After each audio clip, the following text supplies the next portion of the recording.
So here it is, guys. Today we are doing the R1 Concepts drilled and slotted rotors and ceramic pads upgrade. I didn't get calipers, but that's okay. I'm thinking about getting some in the future, but got a really good deal on these online. I'll link them in the description below. But anyways, I already got the driver's side front done just as a practice. I've done brakes in the past. Just recently did the brakes on my sister's 4Runner, and then my mom sold one of her cars, and we had to put new brakes on there. So those are the first two times, honestly, I've ever done brakes, and it wasn't too bad, so I figured I'd give it a shot here in my garage. I did those at work. It was a little bit easier. But Kevin's got all of his tools here, so I've got an impact, I've got a caliper toolkit right over there that we're able to use. So anyways, we're gonna jump right on it. Got the front rotor ready to go for the passenger side here. In hindsight, I probably should have done this one first because it's easier to film over there, but whatever. We're going to do the passenger side right now.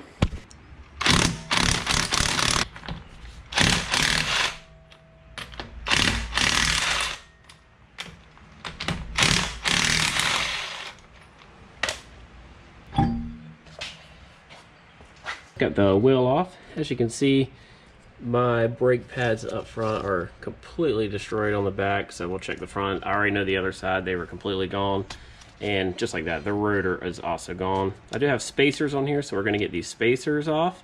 But the first step is I'm going to remove the pads from the caliper bracket. Actually, I'm sorry, I'm gonna move the caliper from the caliper bracket, and then we'll take the caliper bracket off, and then we'll get started from there.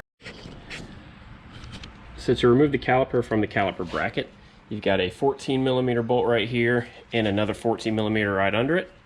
The caliper bracket itself is held on by a 17mm right here and another one right up under it down over here. So we're going to get the caliper off of the bracket first.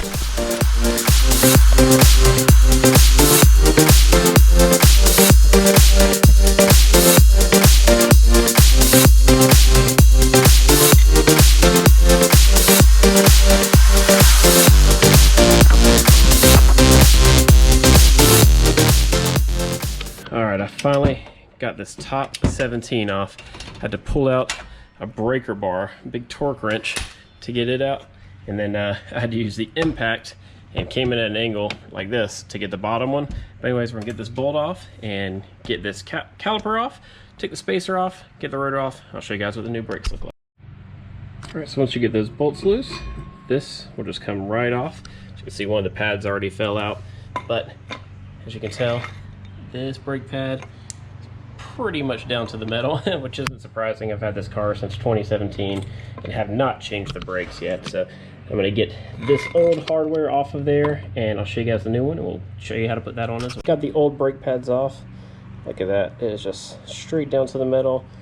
Back of it completely beat up. Same thing goes with this one right here. And of course, I've got the old hardware in there, and I'm sure that would be fine to keep in there, but we're going to take that out. Take this bracket off right here. So we've got the shiny new hardware to replace that hardware we just took off. So really it's just going to go right where the stock one was. Just pops in here. Make sure it's all lined up on both sides. What I did for this side over there is I just kind of pushed it in. So got that in there nice and flush. Same thing goes with this side right here. Just gonna stick it right where the other one was. Don't be scared to push it in there.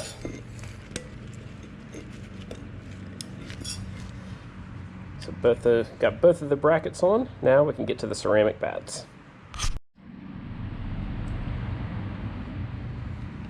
So here is our brand new brake pad.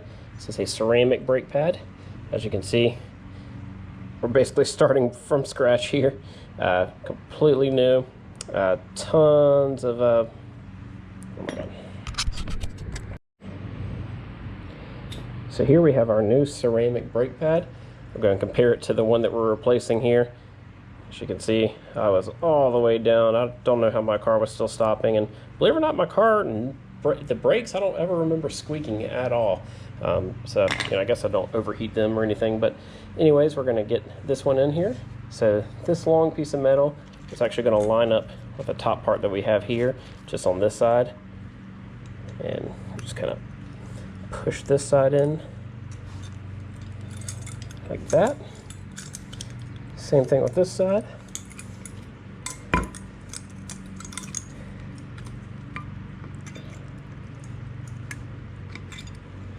Just gotta kind of play with it. There it goes.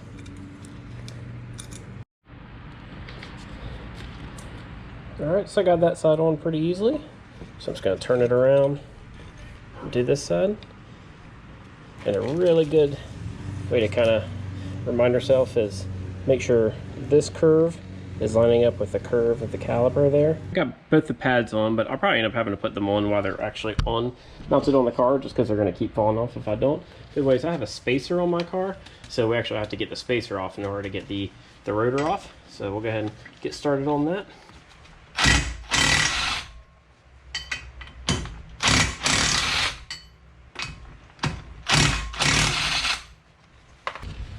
So a cool trick I found out online is if you're having a hard time getting the rotor off, which I am, it's really stuck in there, is I just take this 10mm bolt, actually had it in the garage, and kind of thread it through one of the two holes that you'll see in the middle of your rotor here. Take my impact,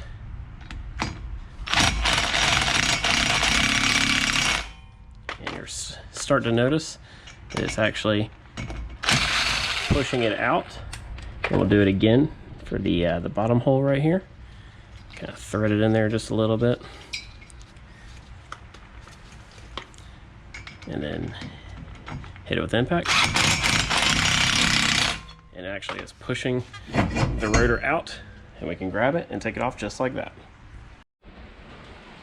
Here comes one of the most satisfying parts. Taking our brand new rotor. Nice and shiny. I love drilled and slotted rotors. We're gonna take it over here, and it just started pouring down rain and thunderstorming out there. We got a little while to go. We still got to do the rears, but definitely want to get out there and test it out. And we're gonna put the new rotor on the car. So just like this, it's gonna line up just like our first rotor did. And check that out. You always want to make sure that your lines are pointing in the right direction, which is going towards the front of the car in a motion like that. But anyways, we're going to get the spacer back on there, and then I'll show you guys how to tighten your caliper using a caliper toolkit in order to get the new brake pads on.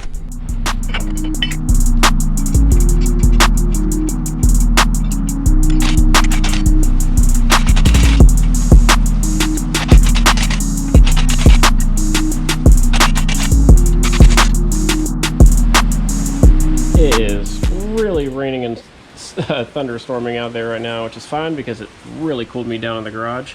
Anyways, I just found this flashlight, so my apologies if it's been a little dark, but the sun really just went away, so I'm trying to make do with what I have.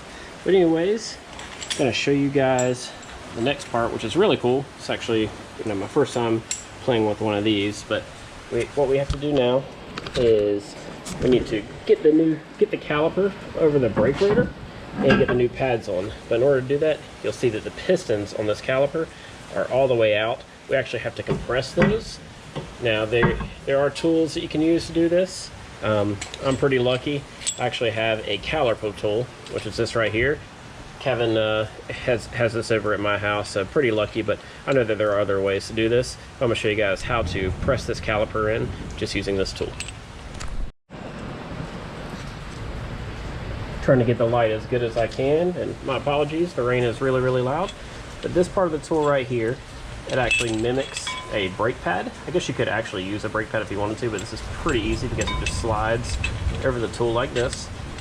This comes with multiple different sizes, so this one actually fits right over my piston, but it does come with plenty. So just make sure you get one that will actually be big enough to push your piston and not too small so it doesn't go inside of it. But what you do is you line it up. Looks like I gotta loosen mine up a little bit. You're going to line that circular part up with the actual piston itself. So dark, I'm having a hard time seeing. And this needs to go on that side actually, just like that. And then you just twist it, and this motion is actually going to push that piston in. So I'm gonna try and do it without dropping anything. As soon as I start twisting this, it's actually compressing that caliper and pushing it in, which is what you need in order to get it over the brake pads for it to function properly. I'm going to try and get a better angle of it. This is actually pushing that piston in.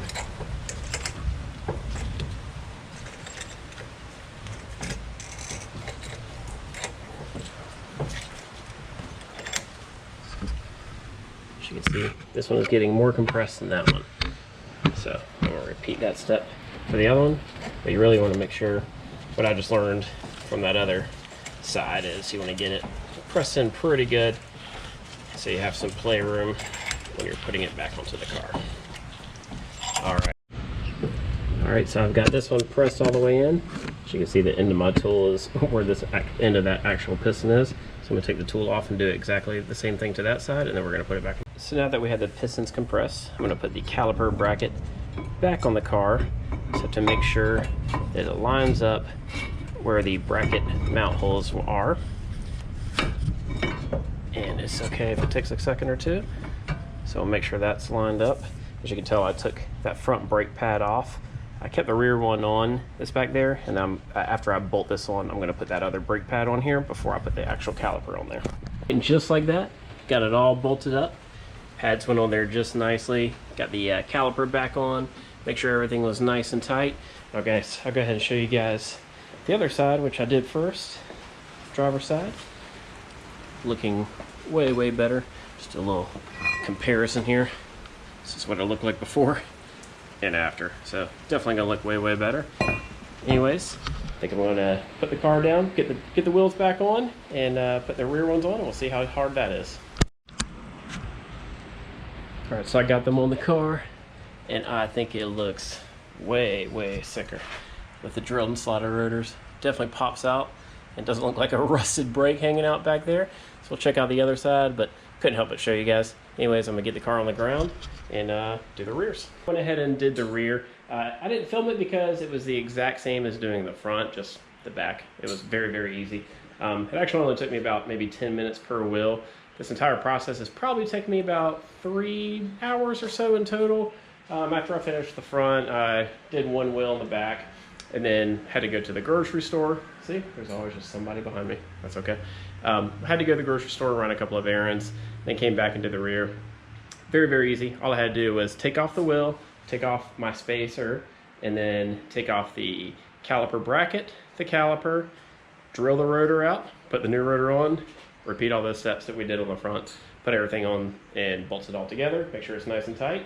But anyways, this is the real point of the video. We're gonna get this out on the road. It finally stopped storming, finally stopped raining. So we got a couple hours of daylight left. But I know that there is a specific process that you need to do whenever you're putting drilled and slotted rotors on your car for the first time to make sure it breaks in the pad right, doesn't leave an imprint, doesn't warp your rotor. So anyways, I'm gonna get out on the road and show you guys how to do that. I know it's been a while since we went for a ride in the FRS, but now we got some new brakes to break in. I don't know if I showed you guys the rear yet, but looks absolutely amazing. Let's go check out the front. Wish the weather was a little bit better, but man, it looks so much better.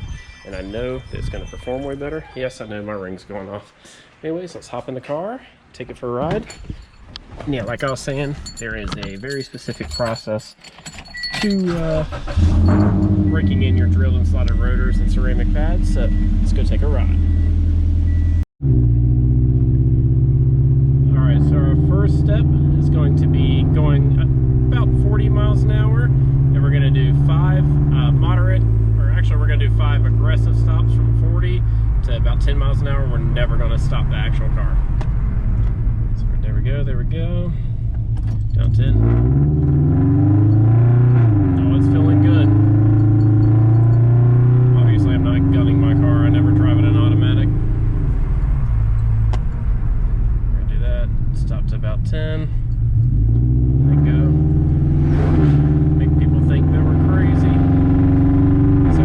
we're actually heating up the brake pads in the rotor. 40 down to about 10. I'm doing about maybe 75% brake. We'll do that 5 times. All right, now the next step is we're going to do 5 a little bit slower stops from about 35 to about 5 miles per hour.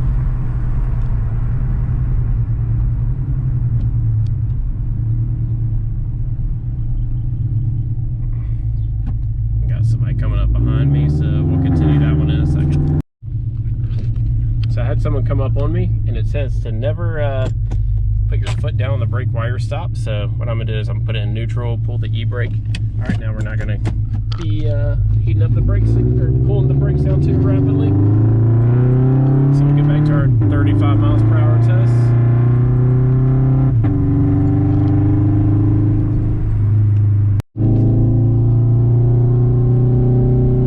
Back on the road. I haven't had us come to a complete stop yet.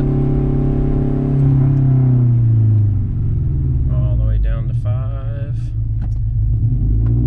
I'll go right back.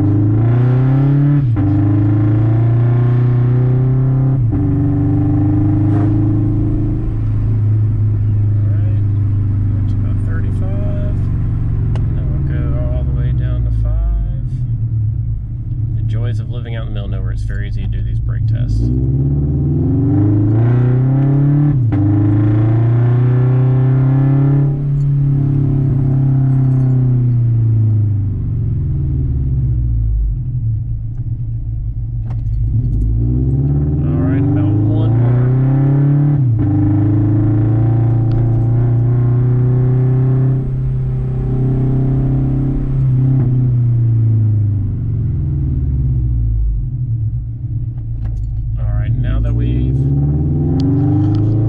Now that we've done the 540 to 10 mile per hour aggressive and 35 to 5 mile per hour moderate or slightly aggressive braking, what we should be doing right now is driving for as long as we can without coming to a complete stop. This is going to be the cool down process.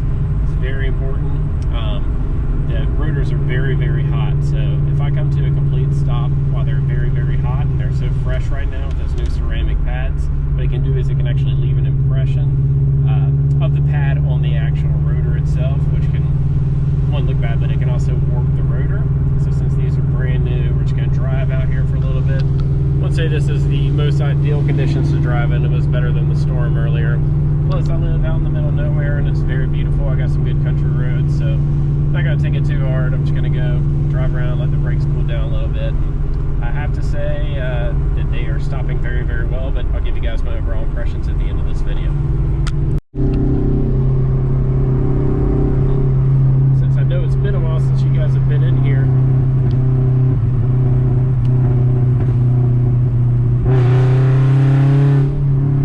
alright, it's raining, take it easy.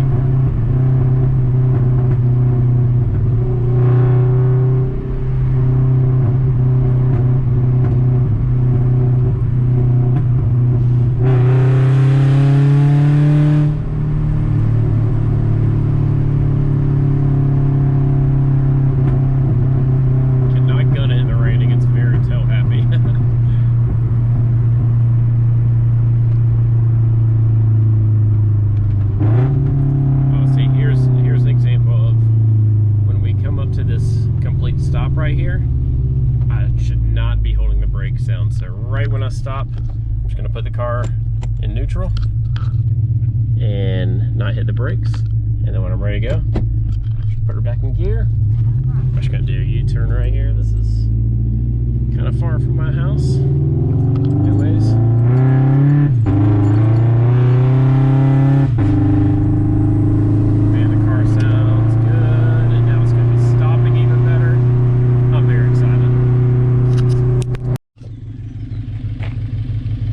Alright guys, well I just pulled over and we don't have any glowing action, which is good. Not making any funny noises, and I gotta say I really should have videotaped when I had the original brakes on the car, because it is a night and day difference. But just want to give you guys a good honest review. These are the R1 Concepts drilled and slotted rotors with the ceramic pads. Obviously I kept the stock calipers on there. I have new brake fluid in the car, but I haven't done like a full brake flush, but it is absolutely amazing. Way better. Can't wait until the weather's a little bit nicer and I can get out on the roads and really give it a little extra juice and see how good these brakes are. But just I can tell you that this is going to be way better for daily driving.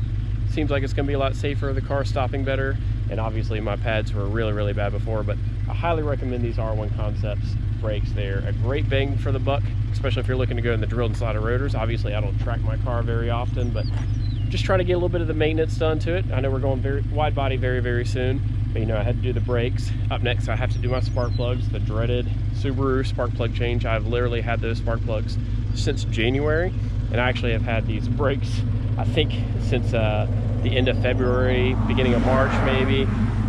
Just haven't had too much time to get them done. I was gonna do them at work, put it on the lift, but decided, might as well just do it in my garage, and it turned out really well. But anyways, I really appreciate you guys watching today's video. If you guys are interested in the R1 Concepts brakes, I'll put a link in the description. They're always doing some pretty good deals. I think I got these on carid.com, but they're available on a few other websites, including their own as well. Make sure you follow them on Instagram.